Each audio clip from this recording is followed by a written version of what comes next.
पर शांत प्रकाश जी पर तमाम आरोप लगाए हैं। देखिए शांत प्रकाश जी वो कह रहे हैं ना खाता ना वही, जो योगी जी कह रहे हैं वही सही। देखिए सही मायने में इस वक्त में जो लॉ एंड ऑर्डर इस वक्त उत्तर प्रदेश में काम कर रहा है, उससे वो सब लोग बेचैन हैं जो अपना प्रोफेशन वो अपराध को बनाए हुए थे। और सही मामले में जिन अपराधियों को संरक्षण समाजवादी पार्टी शुरू से देती आ रही थी, आज वो पशुपेश में इनके चाहने वाले, इनके जिनको इनका संरक्षण प्राप्त है, उनके साथ में कुछ घटना इस प्रकार की होती है तो बेचैनी उनकी साफ दिखाई देती। अब जिस तरीके से आपने अभी आंकड़े दिखाए कि 183 मामले जो है एनकाउंटर के हुए जी, इन्होंने जिस प्रकार उस बात को कहा कि ये जाति देख करके या धर्म देख करके जो है एनकाउंटर किए जा रहे हैं, आपने ये अपने ग्राफिक्स के माध्यम से अखिलेश जी और सही मायने में कांग्रेस को एक आईना दिखाया है। क्योंकि अपराधियों को मारा जा रहा है, अपराधी उनको किसी डेलिब्रेटली नहीं मारा जा रहा, अपराधी जिनको पकड़ा जा रहा है वो जिस तरीके से वहां से भागने की कोशिश कर रहे हैं तो अल्टीमेटली उनको एनकाउंटर किया जा रहा है जी। तो ये सही मायने में इस वक्त में अगर पुलिस प्रशासन कार्रवाई कर रहा है तो वहां पर इनको दोनों को बेचैनी हो रही है।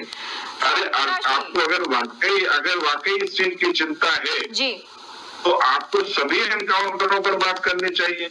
अब जिस तरीके से बात कही गई है कि इस जो मंगेश यादव है, इसके जो कृत है उसके ऊपर एक आवरण पहनाने की कोशिश कर रहे, आपको ऐसा लगता है कि ये जाति के कारण से हुआ है? तो मुझे नहीं लगता कि इस प्रकार का बयान देना चाहिए। तो ये जरूर कह सकते हैं कि आपको लगता है कि भाई वहां पर कुछ एनकाउंटर में कुछ उनको ऐसा दिख रहा है कि जानबूझ करके किया गया, तो आप उसका विरोध कर सकते हैं। उनकी जांच होगी, उसके खिलाफ जिसने इसको हरकत को अंजाम दिया उसके खिलाफ कार्रवाई होगी। मगर आप ये कह करके कि जाति देख करके जो है ये एनकाउंटर किए जा रहे हैं या धर्म देख करके एनकाउंटर किए जा रहे हैं, तो यहाँ पर भी जाति गणना करना चाह रहे हैं। इनके दिमाग में हो क्या गया, मेरी समझ में ये नहीं आता कि हर जगह इनको जाति और धर्म की गणना ही कर दी है। शांत प्रकाश जी, मेरा सवाल कार्रवाई हो रही है, उसको एप्रिशिएट करना चाहिए। ठीक है शांत प्रकाश जी, एक छोटा सा सवाल है मेरा, एनकाउंटर पकड़ने के लिए किया जाता है या मारने के लिए किया जाता है? आपने देखा ना कि जो एनकाउंटर अभी इसी प्रकरण के साथ में हुए हैं उन सबको मारा नहीं गया, उसके पैर में भी जो है गोली मारी गई है। पैर में गोली लगती है उसको सीधा मार दिया जाता है, इसलिए सवाल मैंने किया कि एनकाउंटर पकड़ने के लिए किया जाता है या मारने के लिए किया जाता है? देखिए उस वक्त क्या परिस्थितियां थी और पुलिस को ये एक्शन क्यों लेना पड़ा, ये साहब ये पुलिस अपना बयान देगी, उसका जवाब देगी। मगर या तो सभी मारे गए होते और सभी चूंकि नहीं मारे गए हैं, एक मारा गया है, बाकी के पैर में चोट लगी है, बाकी के पैरों में गोली मारी गई है, तो पुलिस ने मुझे लगता है कि जो है जो भी कुछ किया, बाकी लोग अपना बयान देंगे, जांच में मालूम पड़ जाएगा ना कि पुलिस भी शक के घेरे में। आप इतना डर क्यों रहे हैं? बोल दीजिए, पुलिस शक के घेरे में है जिस तरीके का कृत्य पुलिस के द्वारा किया गया। मैं उत्तर प्रदेश की पुलिस वो अपना लॉ एंड ऑर्डर का काम बखूबी कर रही है। मैं किसी प्रकार की कोई टिप्पणी या शक के घेरा इस प्रकार की बात कहने के लिए मुझे कहने का अधिकार भी नहीं है, क्योंकि वो अपना काम दुरुस्त कर रहे हैं। अपराध से ये प्रदेश जो है बहुत ज्यादा त्रस्त था, आज अपराधी त्रस्त है। तो जाहिर सी बात है कि अगर हमें एक यहाँ पर लॉ एंड ऑर्डर की वजह से एक सुविधा मिल रही है, अगर अपराधी तरफ है तो अपराध हो कहाँ से रहे हैं? कौन लोग अपराध कर रहे हैं? क्या भाजपा के संरक्षित लोग अपराध कर रहे हैं? इनका कहना है जितने अपराधी थे उत्तर प्रदेश छोड़ के चले गए थे, तभी जो लोग अपराध कर रहे हैं वो कौन है? क्या उनका संरक्षण भाजपा और भाजपा समर्थक नेता कर रहे हैं? कहाँ से अपराधी आ रहे हैं? अपराध हो रहा है ना प्रदेश में अपराध हो रहा है या नहीं हो रहा है? अगर हो रहा है तो कहाँ से हो रहा है? ठीक है, बताऊंगी हमारे साथ हुए उनके पास भी जाना है मुझे। उत्तर किस तरीके अपराधियों के ग्रस्त पूरी तरीके से त्रस्त किया हुआ था अपराधियों के। ठीक, अरे तो पुलिस के रहा होगा क्या नए अपराधी पैदा कर दिए भाजपा ने? क्या भाजपा ने नए अपराधी पैदा कर दिए? भाजपा ने अगर नए अपराधी कर दिए तो आपके समर्थन कर रहे हैं, ठीक है।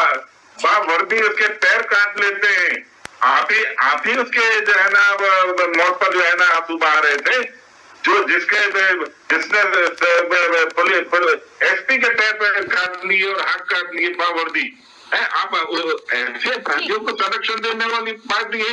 आपके 7.5 साल से सत्ता में है, 7.5 साल से आप सत्ता में है और एनसीआरबी का डाटा कहता है कि क्राइम रेट में कोई कमी नहीं आएगी, खाली आपके माउथ से पब्लिसिटी में हो गया, माउथ पब्लिसिटी में क्राइम कम हो गया। एनसीआरबी का डाटा मैं उनके पास भी जाना है मुझे, उसके बाद मैं आपके पास आऊंगी। शांत प्रकाश जी, अगर आप दोनों ऐसे लड़ते रहेंगे तो फिर डिबेट आगे नहीं बढ़ जाएगी, डिबेट आगे नहीं बढ़ पाएगी। हमारे साथ 2 खास मेहमान और जुड़े हुए हैं। हिमांशु जी, आपके पास आते हुए, मंगेश यादव को लेकर जो कुछ ट्वीट अखिलेश यादव की तरफ से आया है उस पर आपका क्या स्टैंड है? देखिए, कानून को अपना कार्रवाई करना चाहिए, लेकिन जाति और धर्म देख करके, पार्टी देख करके यदि कहीं कार्रवाई होती है तो निश्चित रूप से ये निंदनीय है और चिंता का विषय है। ये बात हमने पहले भी कहा, आज भी कह रहे हैं और आगे भी कहें, किसी जात धर्म को देख करके कार्रवाई नहीं करनी चाहिए। आज कह रहे हैं हमारे मित्र की भाजपा के शासनकाल में अपराधियों का मनोबल कम हो गया। हम तो ये कहते हैं कि भाजपा राज में अपराधियों का अमृत काल है। इसका एक कारण मैं बताता हूँ कि हत्या, लूट, अपहरण और जघन्य अपराधों के मामले में आरोपी बरेली का गैंगस्टर सोनू कनौजिया का नाम आपने सुना होगा। वह राष्ट्रीय सुरक्षा कानून NSA के भी दायरे में था और उस पर कई इनामी पुलिस ने इनाम भी ले रखा था कि आप यदि इसको पकड़ेंगे जिंदा या मुर्दा तो आपको इतना रुपया दिया जाएगा, और उसी इनकाउंटर तलाश रही थी। लेकिन आप देख लीजिए, ये भाजपा की आंवला के भाजपा के सांसद धर्मेंद्र कश्यप की यहाँ जाते हैं और कैबिनेट मंत्री धर्मपाल सिंह भाजपा का सदस्यता उनको पट्टा और आकर के ग्रहण करवाते हैं। दूसरी बात, हमारे जो मुख्यमंत्री जी हैं, हमारे मित्र अभी कह रहे थे कि यदि अपराध किसी के ऊपर FIR है तो उसको अपराधी मानते हैं। हम यह मानते हैं कि जब तक कोर्ट से फैसला नहीं होता है तब तक हम उसे अपराधी नहीं मान सकते। यदि अपराधी मानते हैं तो उत्तर प्रदेश के जो माननीय मुख्यमंत्री है योगी आदित्यनाथ जी, उनके ऊपर बताइए हत्या के विनाश हत्या और अन्य डकैती जैसे जघन्य अपराधों में कितने मुकदमे दर्ज है और कितने मुकदमे उन्होंने स्वयं का मुकदमा मुख्यमंत्री रहते हुए कोर्ट से वापस लिया है। मुख्यमंत्री जी भी अपना मुकदमा वापस ले लिया। इससे बड़ा चिंता का विषय और कुछ हो ही नहीं सकता है उत्तर प्रदेश में। इसीलिए हम कह रहे हैं कि भाजपा के शासन में उत्तर प्रदेश में अपराधियों का अमृतकाल है। इनके विधायकों में से 111 विधायक, बहुत बड़ा तादाद है, 111 भारतीय जनता पार्टी के उत्तर प्रदेश में ऐसे विधायक हैं जिनके ऊपर जघन्य अपराधों का मुकदमा दर्ज है। यदि वो सब अपराध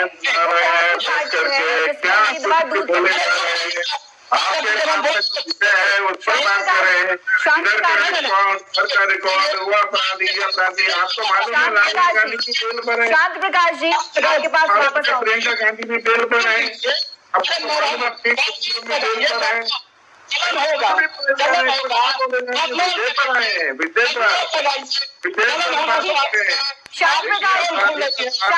जी आपके पास आपसे जवाब लूंगी। शांत प्रकाश जी और हिमांशु जी, देखिए मैंने हिमांशु जी से सवाल पूछा था, हिमांशु जी को जवाब, ठीक है, आपको अगर कोई दिक्कत होगी तो मैं आपको जवाब देने का मौका दूंगी। और दूसरी बात यह है कि सबको पता है किसी भी पार्टी में कोई उम्मीदवार ऐसा एकदम दूध का धुला नहीं है, सारी पार्टियों की हालत यही है। शांत प्रकाश जी आपके पास वापस आऊँ। जब मैं अपना बात कर रहा था इसको तो मौका मिलेगा जवाब देंगे, बीच में बोलते हैं, अपने उम्र का भी लिहाज नहीं रखते हैं, चिल्लाना शुरू कर देते हैं। चिल्लाइए कितने चिल्लाते हैं, भाजपा के लिए क्या बोलेंगे? भाजपा अपराधियों की पार्टी है जिसके गृह मंत्री कहीं पार रहे हो, वो क्या बोलेंगे भारतीय जनता पार्टी के लोग? तुम लोग तो कहीं पार चल रही हो, तुम्हें शर्म आनी चाहिए। क्या बात करते हो यार?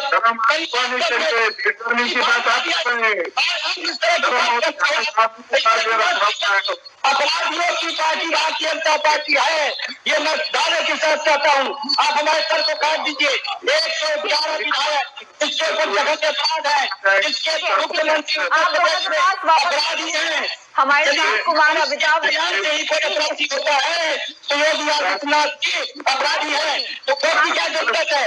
यदि कोर्ट की जरूरत नहीं है तो पुलिस के बयान से ही अपराधी होता है, तो योगी आदित्यनाथ जी अपराधी है, इसको स्वीकार कर लीजिए।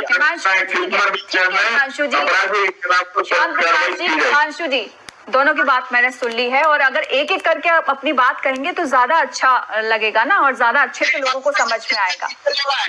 ठीक है, बीच में बोला, किसके बारे में किसने बोला, इसको आप जस्टिफाई कीजिए। आप खुद पत्रकार हैं। ठीक है हिमांशु जी, देखिए मेरे पे उंगली उठाने से तो कुछ नहीं मिलेगा। जैसे शांत प्रकाश जी ने बोला, मैंने तुरंत उनको तोड़ा। देखिए आप भी पत्रकार हैं, आप भी डिस्टर्ब करूंगा। हिमांशु जी मेरा ही शो है, आप मुझे धमकी दे रहे हैं। ठीक है, उन्होंने बीच में बोला तो मैंने अरे हिमांशु,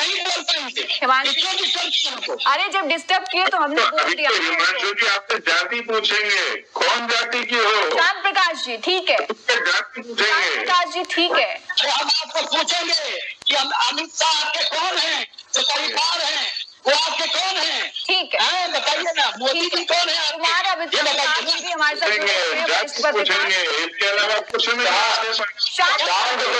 हिमांशु जी आप दोनों को ऐसे शांत करके जाऊंगा मैं।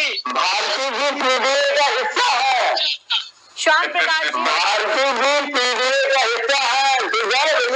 लो, हमें पीडीए का हिस्सा बना दिया। देखिए पत्रकार का कोई जाति धर्म नहीं होता, हमें मत बांटिए। ठीक है ठीक है, आप जाने दीजिए मुझे वरिष्ठ पत्रकार जी के पास बहुत। देखिए शांत प्रकाश जी, शांत प्रकाश जी, गली नुक्कड़ की ये कोई चर्चा नहीं है। जो आप लोग बोले जा रहे हैं, प्लीज रिक्वेस्ट है मेरी। शांत प्रकाश जी आप मुझे सुन पा रहे हैं? आप मुझे सुन पा रहे हैं? शांत प्रकाश ऑडियो डाउन ऐसे करना पड़ेगा आप जैसे सीनियर लीडर का, तो वो अच्छा नहीं लगेगा। इसलिए मैं बोल रही हूँ कि अपनी अपनी बारी पर बोलिए, वो ज्यादा अच्छा लगेगा। अब मैं आपका ऑडियो डाउन कर दूं तो वो ज्यादा अच्छा लगेगा। भारती जी इन्होंने जिस तरह से डिस्टर्ब किया है, ऐसा डिबेट मैं नहीं करता हूँ, मैं ट्वीट कर रहा हूँ। हिमांशु जी ये सीनियरिटी है क्या, क्विट करना? हिमांशु जी ये क्यों डिस्टर्ब किया आपने, क्यों नहीं रोका? अरे तो हमने रोका ना फालतू में इतना बड़ा। ठीक है लास्ट कमेंट शांत प्रकाश जी, अगर पुलिस घेरे में आ रही है, शक के घेरे में, तो फिर क्या स्टैंड रहेगा बीजेपी का? भारतीय जनता पार्टी का क्या स्टैंड है? तो सरकार का स्टैंड है, क्योंकि अखिलेश यादव योगी जी की गोली की जाति बता रहे हैं ना। अरे मैं बता रहा हूँ ना कि ये जो एनकाउंटर हुआ है वो अपराधी का हुआ है और पुलिस ने किया है। और अगर वहां पर कहीं ऐसा लगता है समाजवादी पार्टी को, तो ये उसकी शिकायत करे और उसकी जांच होगी, न्यायपालिका उसको जांच करे। भारतीय जनता पार्टी ने तो शासन दे दिया है और शासन बेहतरीन चल रहा है।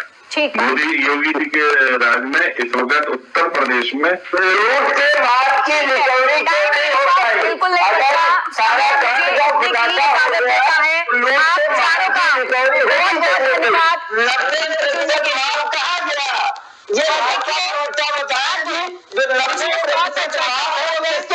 विषय को लेकर समझने की कोशिश